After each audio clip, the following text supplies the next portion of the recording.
A maior tragédia desse país foi a chegada do não indígena da forma que chegou e a forma que as coisas vêm caminhando, né? Quando eu digo que o branco não tem palavra, eu olho para a história do país, né?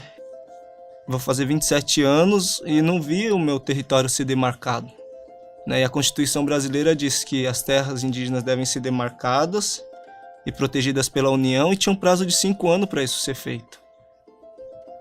E eu tenho 27 anos, a Constituição brasileira acho que tem mais de 30 já, né?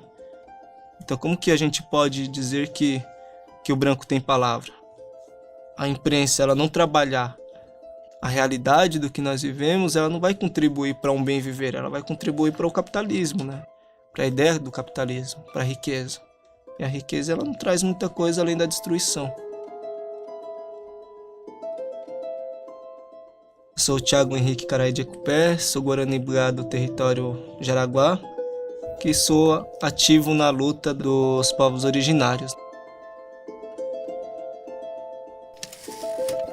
E eu, porque estou aqui.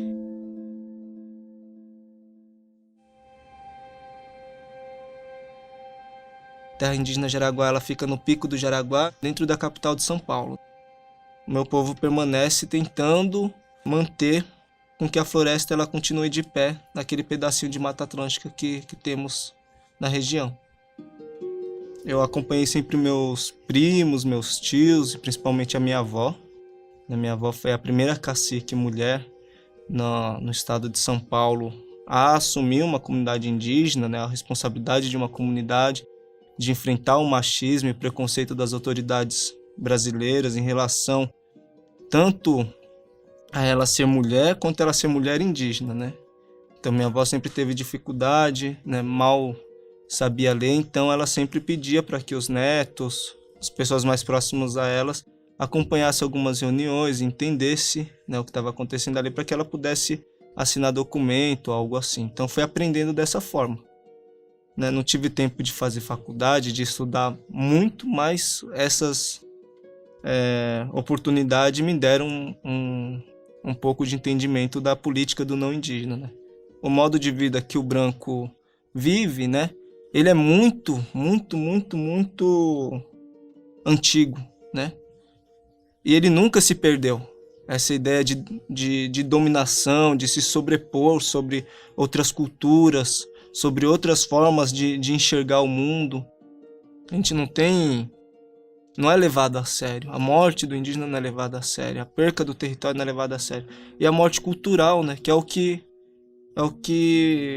acontece cada dia mais, assim. O etnocídio, né, o genocídio. Eles estão tentando apagar a nossa história, a nossa legitimidade quanto povos originários, como os povos tradicionais há muito tempo, só que isso vem sendo colocado em prática cada vez mais, né?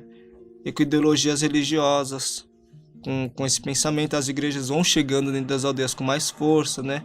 E aí aquele pastorzinho de base que chega na aldeia, ele não é nem tanto o perigo, mas quem está organizando essas pessoas a chegarem na aldeia são. Porque elas vão nos dominando aos pouquinhos, né? Vão nos convencendo da Bíblia, aí depois tem uma nova interpretação da Bíblia, e aí depois vai se perdendo o entendimento da própria cultura, o entendimento da própria história, e aí a gente vai vivendo uma história de um Jesus loiro dos olhos azuis que passou por tantas outras coisas lá, e a gente tem que seguir daquele jeito lá, como o único salvador. Os cristãos hoje que dominam o poder legislativo falam o contrário, né? Que um exemplo, que o evangélico é perseguido, né? Mas nós, povos indígenas, mal podemos praticar a nossa cultura, com risco de perder o nosso território a qualquer momento, porque pode ter uma nova constituição, porque pode ter uma nova emenda parlamentar, pode haver um novo projeto de lei que mude a forma de demarcar a terra indígena e decidam que a gente não tem mais direito ao nosso território e aí a gente vai ter que morar em prédio ou sei lá, colocar a gente na rua também, que não é nada impossível, e a gente está cada vez mais com o nosso Nhanderecó em risco de extinção, né? A gente luta, a gente se esforça para poder tentar mostrar isso para o não indígena, de dizer para o não indígena assim, olha, não, você é culpado pela escravização, você é culpado pela morte do meu povo. Não é isso, né? Porque a gente não tem dívida histórica.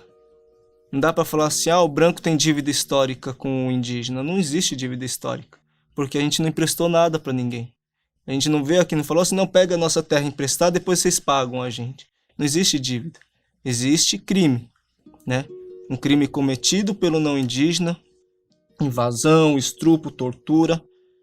E aí depois o próprio não indígena que fez isso se inocentou. O próprio não indígena que fez tudo isso virou símbolos, né, nesse país. Símbolos de orgulho. Então você tem a rodovia dos Bandeirantes ao lado de uma terra indígena, você tem a rodovia Anhanguera, aí você tem dentro do Parque Estadual do Jaraguá, né, que faz divisa com a terra indígena Jaraguá, uma homenagem ao Afonso Sardinha, ao Bandeirante. Aí você tem o governador do estado de São Paulo, que vive no Palácio dos Bandeirantes. Aí você tem uma emissora que se chama TV Bandeirantes. E aí tudo isso você vai olhando assim, vendo assim, poxa, que dívida é essa? Não existe dívida. Vendo o desmanche que está sendo feito, no nosso caso, da população indígena, o desmanche que está sendo feito dentro da FUNAI, o porquê que as demarcações de terras deveriam ter um prazo de 5 anos para ser demarcada e não são demarcadas até hoje, né? Entender o porquê que um presidente falou na sua campanha ainda, né, de eleição, dizendo que não iria demarcar 1 milímetro de terra indígena e realmente colocar isso em prática quando a Constituição diz o contrário. Isso é um crime contra a Constituição brasileira. Então, acho que isso precisa ser mais pautado dentro do jornalismo do país, né? Eu acho que dessa forma talvez contribua melhor para a nossa luta e quem sabe dessa forma a gente não possa ensinar mais, a gente não possa desenvolver mais sistemas ecológicos para tratamento de esgoto, para o bem viver com animais, né? Para mais abelhas nativas sem ferrão presente na nossa vida, né, trazendo uma primavera mais cheia de vida, mais cheia de flor, um ar mais puro. Quem sabe a gente não pode ter essa oportunidade ainda de ensinar isso antes que seja tarde, porque depois que tiver tudo um deserto, aí a gente não vai ter muito o que fazer. O pouquinho que eu nasci aprendendo a proteger, né, hoje é devastado com muita facilidade. Né?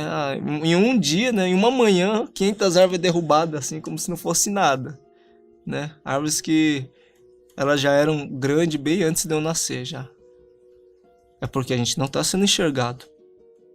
É porque essa história de crueldade, ela é viva, né? É o tempo todo. A gente sofre com isso. Dorme e acorda pensando assim, aonde que vai ser o próximo prédio que a gente vai ter que tentar se esquivar aqui? Até quando a gente vai ter o rio ainda, né, que já virou um córrego passando na aldeia? Quando é que vai vir para tubular esse córrego aqui e transformar ele em esgoto? Quando é que a nossa comunidade vai ter que sair daqui para passar um outro empreendimento?